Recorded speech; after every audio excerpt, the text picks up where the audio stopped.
콘크리트가 엿가락처럼 휜다. 상상이 되시나요? 오늘은 지구상에서 가장 진보한 건설 재료 중 하나로 꼽히는 엔지니어드 시멘트 복합재, 즉 ECC가 어떻게 만들어지는지 그 과학의 핵심 속으로 한번 들어가 보겠습니다. 네, 바로 이 ECC는 엄청난 연성, 그러니까 휘어지는 성질로 아주 유명하죠. 사실 콘크리트라는 재료를 생각하면 거의 말이 안 되는 역설 같은 특성이에요. 왜냐면 아무리 굳었을 때 성능이 뛰어나다고 해도 이 재료가 아직 말랑말랑한 상태일 때 제대로 다루지 못하면 그 잠재력은 그냥 없는 거나 마찬가지거든요. 자, 지금부터 이 문제를 한번 제대로 파헤쳐보죠. ECC의 진짜 비밀은요, 단순히 어떤 재료를 넣느냐, 그 레시피에만 있는 게 아니에요. 이걸 어떻게 섞고 어떻게 다루느냐가 훨씬 중요합니다. 그 중에서도 가장 큰 난관은 이 안에 들어가는 수많은 미세 섬유들을 어떻게 균일하게 쫙 흩어놓느냐 하는 거죠. 생각해보세요. 수천, 수만 개의 작은 섬유들이 서로 엉켜서 뭉쳐버린다? 그럼 이 재료의 상징인 연성은 그냥 사라져버리는 겁니다. 그래서 여기서 핵심은 우리가 원하는 용도에 맞춰서 이 혼합물을 어떻게 정밀하게 제어하느냐, 바로 이겁니다. 예를 들어 교량상판처럼 아주 큰 구조물을 만들 때를 생각해 볼게요. 이때는 ECC가 별도의 진동 장비 없이도 마치 액체처럼 스스로 흘러서 빈 공간을 꽉 채워야 하거든요. 이걸 가능하게 하는 두 가지 큰 흐름이 있습니다. 하나는 화학의 힘을 빌리는 거고, 다른 하나는 물리학의 원리를 이용하는 거예요.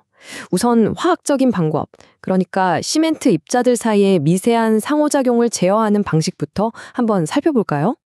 먼저 고성능 감수제라는 걸 넣어서 시멘트 입자들 하나하나를 코팅해요. 그럼 마치 자석의 같은 극처럼 서로를 쫙 밀어내면서 뭉치지 않게 되죠. 그 다음에 증점제라는 긴 사슬 분자가 그 입자들 사이에 들어가서 공간을 확보해주는 미세한 칸막이 역할을 해주는 겁니다. 덕분에 전체적으로 아주 안정적이고 균일한 상태가 유지되는 거죠. 근데 이 방법에도 약점이 있어요. 이 화학약품들의 비율이 조금만 틀어져도 그 안에서 불필요한 공기 방울이 생겨서 최종 강도를 뚝 떨어뜨릴 수 있거든요. 그래서 연구자들이 다른 데서 힌트를 얻게 됩니다. 바로 토질역학에서요. 이 액상화 접근법은 화학약품에 의존하기보다 입자 크기 자체를 공학적으로 설계하는 데 집중합니다.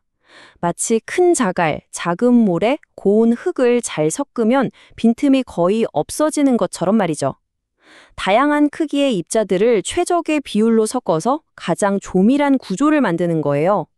이걸 위해서 세라믹 설계에서 쓰는 알프레드 분포 곡선 같은 개념까지 동원됩니다. 자, 그런데요. 화학적인 방법을 쓰든 물리적인 방법을 쓰든 결국 균일한 섬유 분산이라는 최종 목표는 변하지 않아요.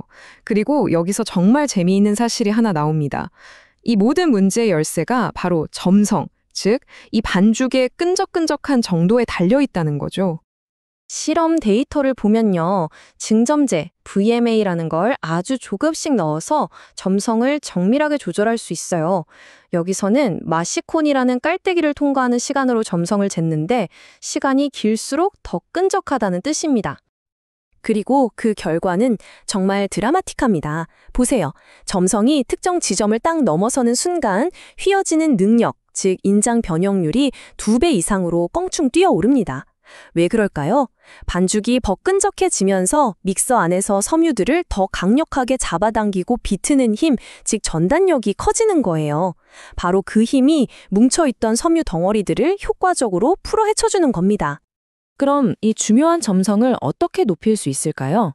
방법은 크게 두 가지입니다. 하나는 앞서 본 것처럼 증점제, VMA라는 첨가제를 쓰는 거고요. 다른 하나는 혼합 순서를 아주 영리하게 바꾸는 겁니다. 예를 들면 섬유를 넣을 때 물을 좀 덜 넣어서 일부러 반죽을 되게 만들었다가 나중에 나머지 물을 부어서 점도를 맞추는 식이죠. 하지만 ECC를 쓰는 방법이 그냥 붓는 것만 있는 건 아니에요. 터널 벽에 바르거나 오래된 구조물을 보수할 때처럼 스프레이로 뿌려야 할 때도 있거든요. 이건 또 완전히 다른 특성을 요구합니다. 정말 쉽게 말해서 펌프 호스를 지날 땐 물처럼 묽어야 하고 벽에 착 닿는 순간에는 꿀처럼 끈적하게 변해서 흘러내리지 않아야 해요. 이런 마법 같은 변신은 칼슘 알루미네이트 같은 반응성 입자를 넣어서 구현합니다. 분사되는 그 짧은 순간에 화학 반응이 일어나면서 점성이 급격하게 치솟는 거죠. 또 파이프처럼 정밀한 부품을 만들 때는 압출, 그러니까 쭉 짜내는 방식을 사용하는데요. 그 결과물을 보면 정말 대단합니다.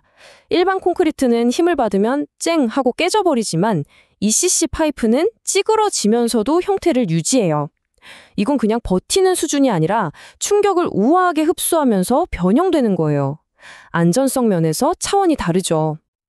자, 지금까지 타설, 분사, 압출 여러 가지를 봤는데요. 이 모든 다른 기술들을 하나로 꿰뚫는 핵심 원리가 있습니다.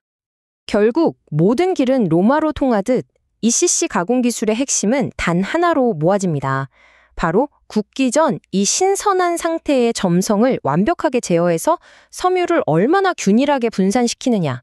이 점성을 조절하는 기술이야말로 단순한 가공 단계를 넘어서 이 놀라운 재료의 무한한 가능성을 여는 마스터키인 셈입니다.